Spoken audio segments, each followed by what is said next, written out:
치라고 또 목하라고 같이 오늘 말씀도 노래에 대한 겁니다.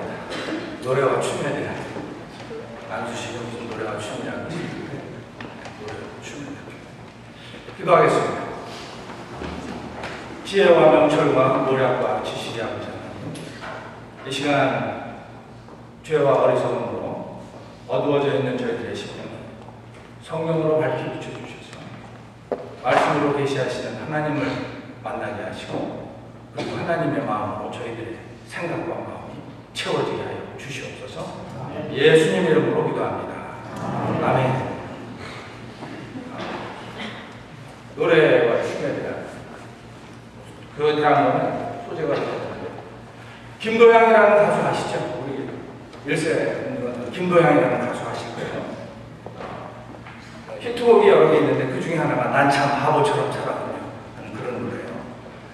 언젠가 LA에서 목회하신 이종용 목사님 가수하다가 목사님 하셨잖아요. 이 난 참 바보처럼 살았군요를 부르면서 간증을 하시는데 정말 무지하게 은혜가 되더라고요. 세상에는 이 바보 같은 사람들이 굉장히 많이 있습니다. 사실은 미국에 이제 농구를 잘하는 대학이 두크 대학이 있어요. 이 두크 대학의 감독이 쉬샵스키라는 사람인데 1980년부터 두크 대학 농구팀을 맡았습니다. 블루데블스인데요. 근데 이 블루데블스가 그 쉬샵스키 밑에서 1991년, 1992년, 2001년, 2010년 NCAA 우승을 했습니다. 4번 했어요. 우리들은 잘 NCAA가 어떤 건지 잘 감이 안 오지만 이게 미국에 있는 대학, 농구하는 대학들은 다 모여가지고 해서 우승을 한 거예요. 그러니까 한국으로 치면 한국에서도 고등학교 야구를 하면 이게 무슨 선배, 후배, 재학생 할 거 없이 다 난리가 나잖아요. 그러면 미국에서 그 NCAA 농구 이제 토너먼트가 있다 그러면 난리가 납니다. 그거를 4번을 이겼어요. 4번을. 그래서 2001년에 이제 그 우승을 하고 나니까 그 여기 LA에 있는 LA 레이커스에서 미국 프로농구의 최고의 팀 아닙니까? LA 레이커스에서 감독을 맡아달라는 그런 오퍼를 시셉스키한테 했습니다. 그때 이제 조건이 뭐였었냐면 4년 동안에, 아니 5년 동안에 4천만 불을 주겠다. 5년 동안에 4천만 불. 거기에다가 그 구단의 소유권의 일부도 주겠다. 이렇게 된 거예요. 근데 시셉스키 씨가 고민하다가 그 제안을 거절을 했습니다. 그런데 그때 시셉스키 씨의 연봉이 160만 불이었습니다. 연봉 160만 불 받는 대한농구의 감독이 최고의 프로팀에서 1년에 800만 불 연봉을 주고 거기에다가 구단의 소유권의 일부까지 주겠다는데 거절을 한 거예요. 그러니까 2010년에 또 NCAA를 우승을 하니까 뉴저지에 있는 뉴저지 제치에서 이번에 또 감독을 맡아달라고 오퍼를 했는데 그때는 1200만 불은 매년 1200만 불은 개런티하고 잘하시면 매년 1500만 불까지 드리겠습니다. 그랬는데 이 양반이 또 거절을 했습니다. 이 사람 바보 같은 사람 아니에요. 10배 이상의 연봉을 그냥 거절을 한 거예요. 패틀만이라는 사람이 있었는데요. 이 사람은 미 프로축구, NFL, 아리조나 카디널스의 선수였었어요. 한참 잘 나갈 때 9.11 사태가 터졌어요. 9.11 사태가 터지니까 저기 육군에 자원을 한 거예요. 사병으로 들어갔어, 사병으로. 사병으로 들어가가지고 아프가니스탄에서 전사했습니다. 25살. 근데 그 군대에 입대하기 전에 카디널스에서 받았던 연봉이 120만 원입니다. 그런데 군대에 들어가면 사병 월급이 1년에 18,000불이에요. 또 120만 불 받는 프로 축구 선수가 18,000불짜리 사병으로 들어갔다가 전사를 했습니다. 바보 같은 사람이죠. 그런데 이 사람들이 이렇게 바보같이 보이는 그 뒤에는 다 그럴 만한 사연들이 다 있습니다. 미국에서 투자의 귀재로 누구죠? 워렌 버핏. 투자의 귀재입니다. 투자하는 회사마다 성공을 해요. 샌프란시스코에 있는 어떤 그 자산단체에서 여러분 잘 아시는 것 같이 그 워렌 버핏하고 점심을 함께 먹는 걸 경매를 붙여요. 그래가지고 이제 거기서 들어오는 돈을 가지고 가난한 사람들, 뭐 소외된 사람들, 뭐 이런 사람들, 빈민층, 노숙자, 돕는 데도 돈을 씁니다.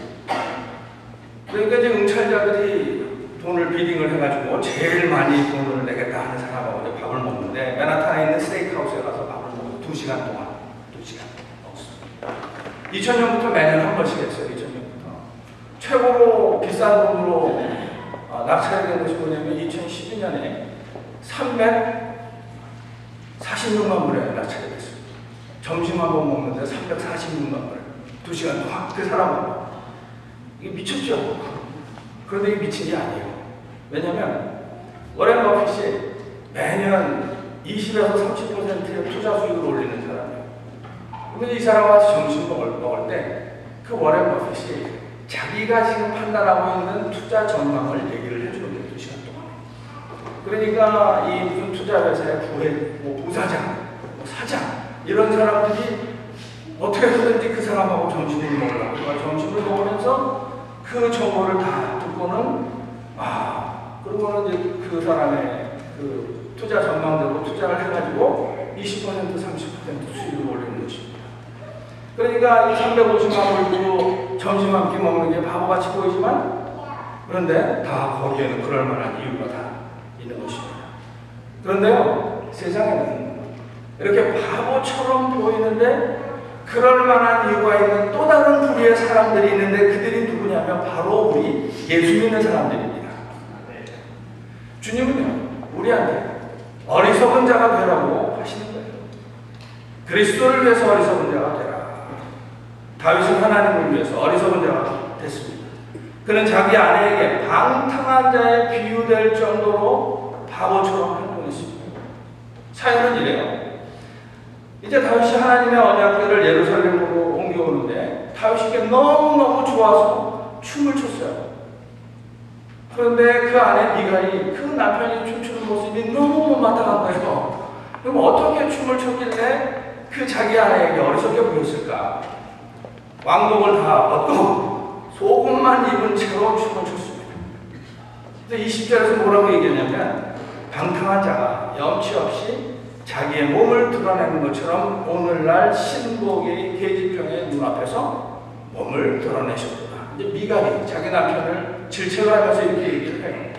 방탕한 자가 그러는데 이게 자고로 옛날이나 지금이나 방탕한 자들은 뭐 자기 몸에 중요한 부분이 드러나는 건 상관하지 않습니다. 방탕하니까. 방탕한 자가 누구들 앞에서? 신복의 계집종들 앞에서. 그러니까 신복도 종이고 계집종도 종이잖아요. 그런데 이 얘기는 뭐냐면 종의 종면들 앞에서라는 뜻이에요. 종의 종면들 앞에서. 그러니까 지금 미갈이 자기 남편을 공격하는 이 말은 뭐냐면 당신 몸에 중요한 부분이 종의 종면들 앞에서 드러났으니 당신은 채통이고 뭐고 다 잃어버린 바보 같은 자요. 다윗은 그 아내 미갈의 말처럼 바보 같았습니다. 속옷이 다 흩날려가지고 그 몸속이 들여다보일 정도로 열정적으로 춤을 췄어요. 어떻게 춤을 췄냐? 14절에 보니까 힘을 다하여 춤을 췄다고 해요. 16절에 보면 뛰놀며 춤을 췄다고 해요. 그러니까 다윗이 힘을 다해서 뛰놀며 춤을 췄는데 사람들에게 바보같이 보였는데 그 어리석음이 바로 하나님을 위한 어리석음이었었다는 것입니다. 21절에 보니까 이는 여호와 앞에서 한 것이니라. 자기가 미친 듯이 열정적으로 뛰놀며 춤을 춘 것이 여호와 앞에서 한 것입니다. 다윗은 자기 자신이 바보로 보일 정도로 하나님을 열정적으로 섬겼던 것입니다. 그런데 성경에는요, 다윗 말고도 하나님을 위해서 어리석어 보이는 것을 개의치 않았던 우리 믿음의 선배들이 많이 있습니다. 이사야서 20장 1절로 3절에 보면 이사야 선지자는 하나님을 위해서 수치스럽게도 3년 동안 벗은 발과 벗은 몸으로 돌아다녔습니다. 예레미야서 27장 2절에 보면 에레미야는요, 스스로 줄과 멍에를 목에 걸고 사람들에게 웃음거리가 됐습니다. 하나님을 위해서 기꺼이 사람들의 조롱거리가 된 것입니다. 우리가 잘 아는 사도 바울은요, 고린도전서 4장 10절에서 이렇게 얘기해요. 우리는 그리스도의 연고로 미련하되 너희는 그리스도 안에서 지혜롭고. 여기서 자기는 미련하다고 해요. 미련하다. 이 말은 어리석다라는 얘기고 바보라는 뜻입니다. 그 헬라 원어에 보면 모로스입니다. 모로스. 모로스는 오늘날 모론이라는 말의 어근입니다. 모론이라는 말이 모로스에서 나왔어요. 전화라는 뜻이에요, 모론은. 그런데 그 모로스는 그 당시에 사람의 미쳐있는 상태를 표현하는 말이었습니다. 정신 나간 사람이에요. 그러니까 바울은 예수 그리스도 때문에 사람들에게 정신 나간 사람이라는 그런 소리를 들은 것입니다. 그런데 뭐니 해도요, 예수님이 가장 바보 같으세요. 그분은 왕의 왕이시고 온 세상의 주님이십니다. 그런데 바보같이 마국간에서 아무런 방비도 없이 태어나신 것입니다. 한때는 친척들에게 미치광으로 여김을 받으셨어요. 죽으실 때는 십자가에 매달린 채로 가장 바보같이 보이는 그런 상태였습니다. 생각해보세요. 머리에는 가시로 만든 관을 쓰고 그 위에는 유대인의 왕이라는 편말이 달린, 그리고는 십자가에 매달려있는 예수님의 모습은 세상 사람들 눈에 진짜 어리석고 바보였던 것입니다. 왜 그러셨을까요? 우리를 위해서 그러신 것입니다. 예수님은 우리를 위해서 가장 바보같이 되셨습니다. 그러면 우리는 어떻게 해야 될까요? 우리는 그분을 위해서 바보처럼 보이는 것을 자청해야 하는 것입니다. 21절에서 다윗이 고백해요. 나로 여호와 백성의 주권자로 삼으셨으니, 다윗은 지금 자신이 하나님의 영광을 위해서 선택된 사람이라는 것을 알았습니다. 우리는 예수 그리스도의 영광을 위해서 선택된 사람들입니다.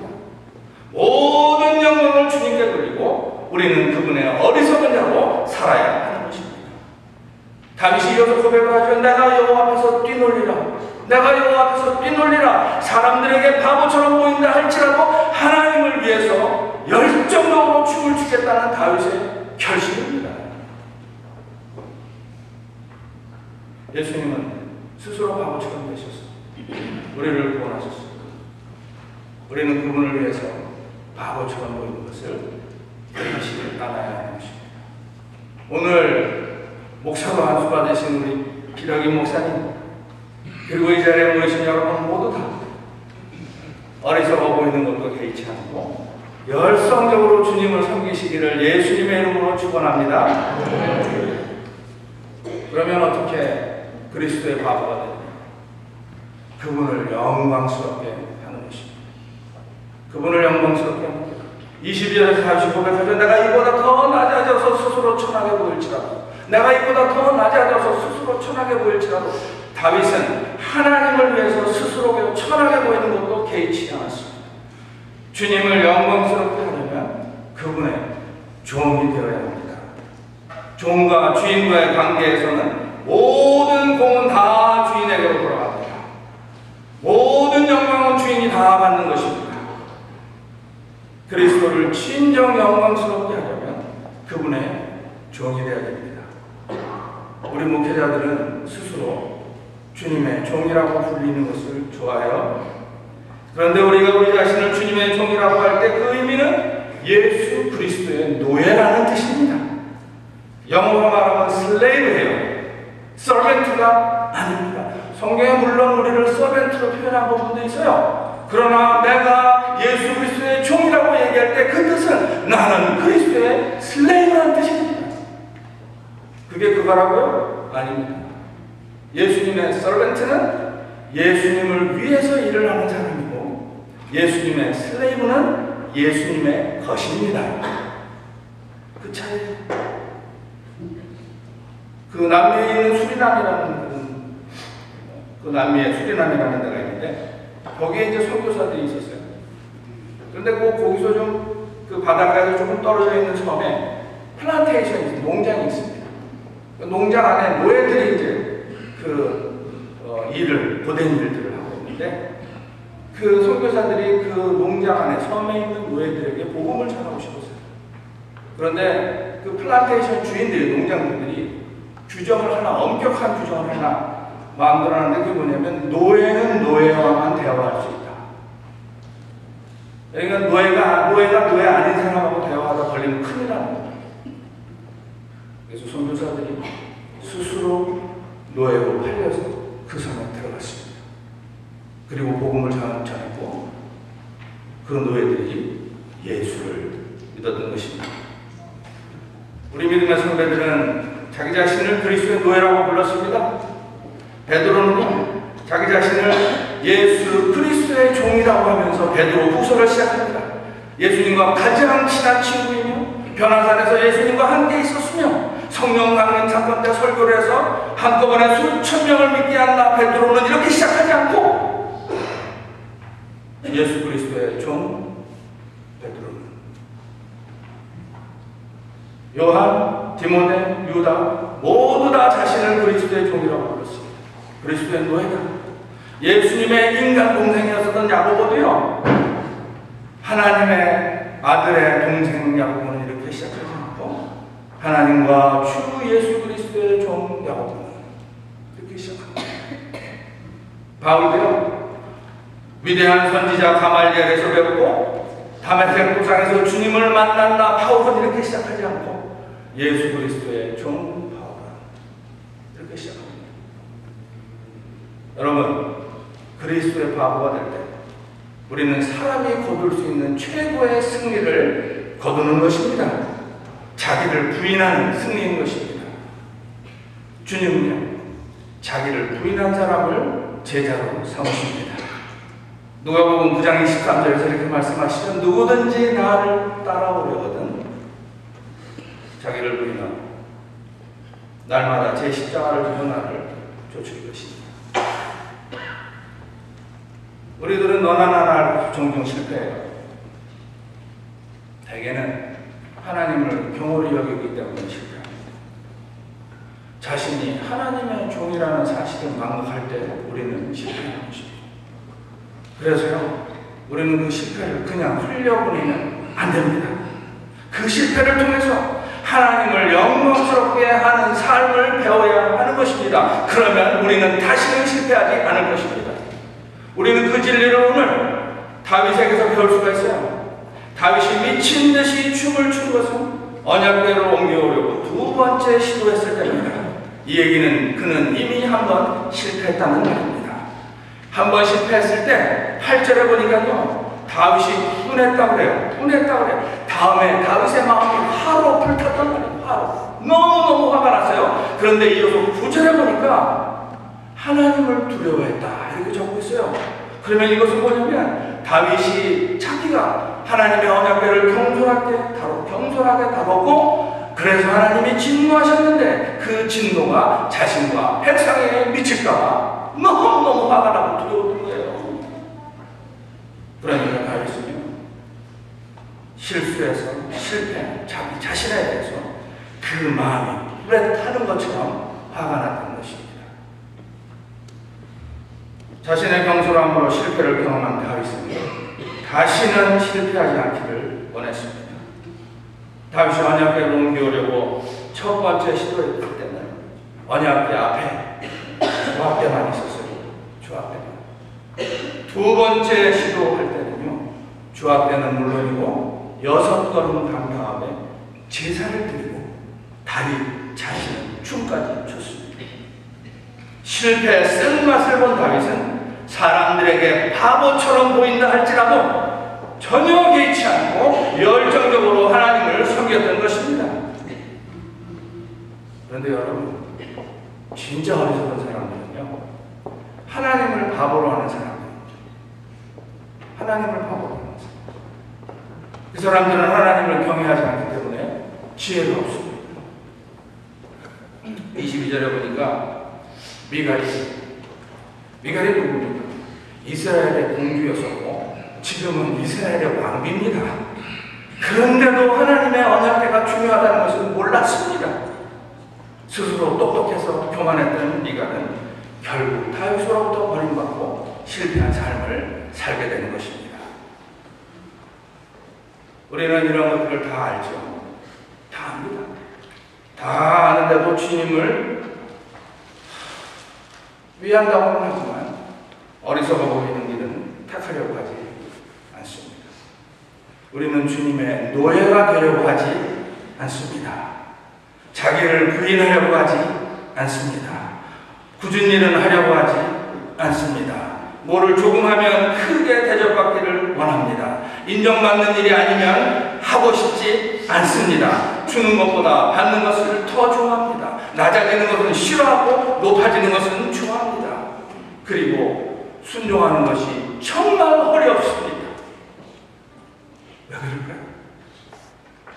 주님의 노예가 돼서 바보처럼 보이고 싶지 않기 때문입니다. 결론적으로 말씀드릴게요. 그리스도의 바보가 되겠다는 사람이 진짜 현명한 사람입니다. 세상 사람들에게 우리는 어리석은 사람들로 보일 것입니다. 우리를 보고 미쳤다고 그럴지도 몰라요. 그러나 성도 여러분, 제가 단언하건대 미친 것은 세상입니다. 모순을 가득 안고 있는 것은 세상입니다. 세상은요, 인생은 허무하다고 노래할 수밖에 없습니다. 세상 사람 치고 인생이 허무하지 않다는 사람 있으면 나오라고 하세요. 그게 인생이에요. 그게 세상입니다. 제가 아까 처음에 시작할 때 김도양 씨의 난 참 바보처럼 살았군요 언급하면서 시작했는데 가사를 한번 읽어드릴게요. 어느 날 나는 낙엽지는 소리에 갑자기 텅 빈 내 마음을 보았죠.